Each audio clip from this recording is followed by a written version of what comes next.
Something pretty incredible is happening right now, quietly reshaping Europe's entire tech landscape. We're talking about a sector that used to be, well, on the fringes, but now it's seeing this huge, unprecedented investment boom. And trust me, the implications are absolutely massive. I mean, for years, this whole area was just niche, kind of overlooked. But now it's right at the heart of innovation. So, in this explainer, we're going to break down the numbers, the data behind this meteoric rise of what everyone's calling the DSR sector. That stands for Defense, Security, and Resilience. And it all kicks off with this one number. Get this, $8.7 billion. That is a staggering amount of cash, right? It's the venture capital that's projected to flow into European DSR startups in 2025 alone. We're talking an all-time high here, and it's basically signaling a whole new era for this industry. So, to really get our heads around what's going on, we've got to look at the sheer scale of this funding explosion. Honestly, the numbers tell a truly remarkable story. And check this out. This is what really puts it all into perspective. So the overall European VC market, it grew by a pretty healthy 16%. Not bad.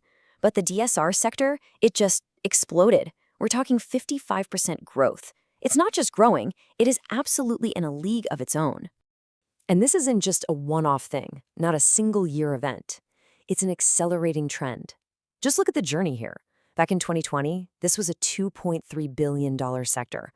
Fast forward to today, and it's an $8.7 billion market. That's almost a four-fold increase in just 5 years. Wow. So what's the result of all this? Well, DSR has gone from being basically a rounding error to a major player. It now makes up 13% of all venture capital funding in Europe. And to put that in perspective, its share has literally tripled in just the last 3 years. So yeah, this isn't a niche anymore. It's a core pillar of European tech. Okay, so we've seen the massive investment. But what kind of technology is all this money actually going into?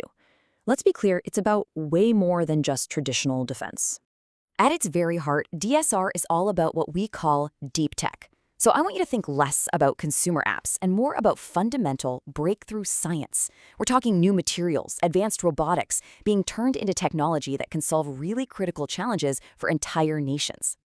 And the scope here, it's just vast. I mean, we're talking about everything from using AI for better battlefield awareness, all the way to ensuring freedom of mobility and operations. And it covers these huge national issues like energy security, protecting critical supply chains for things like semiconductors, and just building overall crisis preparedness. It's really a blueprint for a more resilient future. And because of this, an entire ecosystem has just sprung up to tackle these challenges. We're now seeing this whole constellation of over 300 startups working in fields as diverse as quantum computing and novel energy, all the way to biotech and advanced manufacturing. It's incredible. And here's the crucial part, right? The central role of artificial intelligence. It's like the connective tissue holding it all together.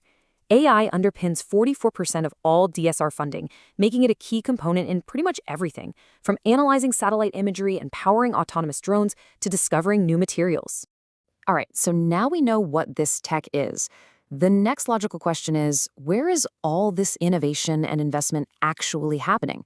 Well, the map of European DSR is super dynamic, and it's changing fast. So it's probably no surprise that the UK and Germany are leading the pack, right? You've got hubs in London and Munich just attracting billions. But the really interesting story here is the rise of these powerful new players. I mean, just look at Finland, for example, breaking right into that top tier. It just goes to show this boom is spreading all across the continent. And this really highlights one of the most exciting trends. Yeah, the traditional powerhouses like London and Munich are still attracting massive capital, but countries like Finland and Bulgaria are showing the fastest growth. We're seeing hubs like Helsinki and Sofia rising super rapidly, completely shaking up that traditional European tech map. Look, this kind of explosive growth doesn't just happen in a vacuum. There's a really powerful convergence of factors that's driving this boom. So, what are the engines behind all this? It's basically a perfect storm. First, you've got companies that are actually maturing and ready for big investment. Second, investors are flooding into the space. The number of active VCs has more than doubled in just 5 years. And third, there's this powerful strategic push for Europe to develop its own critical technologies, to reduce reliance on other global powers and secure its own future. And here is the proof of that maturity. $4.7 billion. That's the amount of late-stage funding raised in 2025 alone. That figure tripled from the previous year. It shows these aren't just ideas on a whiteboard anymore. These are scalable companies that are attracting serious, large-scale investment. And the experts on the ground, they see this as just the beginning. As this quote highlights, the success of these late-stage companies is creating a really clear path for even more capital, from private equity, from banks, to enter the market and fuel the next wave of growth. Which, of course, brings us to the final and maybe the most crucial question.